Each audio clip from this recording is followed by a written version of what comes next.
Hi guys! Ako si Luis, dugong Pilipino, pero minsan piling turista sa sariling bayan. Char! Isa nga pala akong alipin ng salapi sa bansang Japan.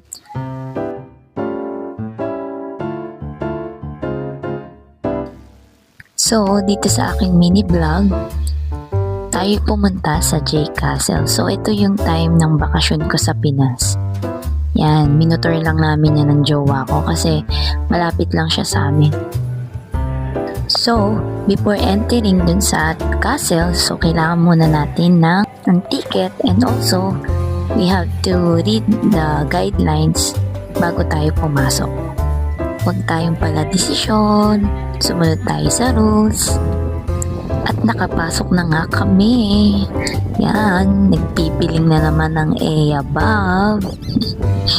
Feeling princess. Diyan guys, before entering the room, the first room, we have quick stopover before the fun begins. So dito, bibigyan kanila ng short intro about what to expect inside. So parang teaser trailer bago ang big adventures. Ganon. So ayan na, nakapasok na kami sa theater room. So, lights, camera, action. Char. So ayan guys, talagang nag-e-enjoy yung mga bata.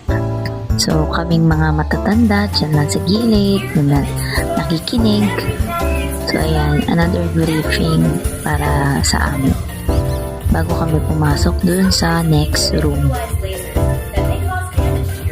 Ayan, in-explain yung bawal mag-picture.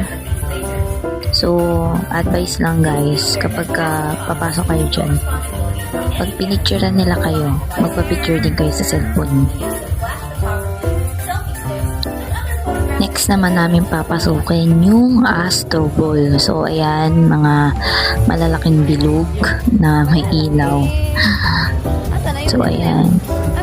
Wala lang, naglakad lang kami dyan. Di rin namin alam kung anong gagawin. Yan, after nan, may makikita tayong two rides. Isang yung Thrill Tower, tsaka yung carousel. So ako yan, feeling matapang, sumakay, isigaw naman ng sigaw. Ayan. So guys, kahit napakababa niya, nakakatakot talaga. Para yan yun sa Enchanted Kingdom. Extreme Tower. Sko. Ayan o, hindi ko na nga alam ang gagawin ko sa mukha ko. The whole time nakapikit ako dyan. Tapos yung jowa ko tawa ng tawa ha.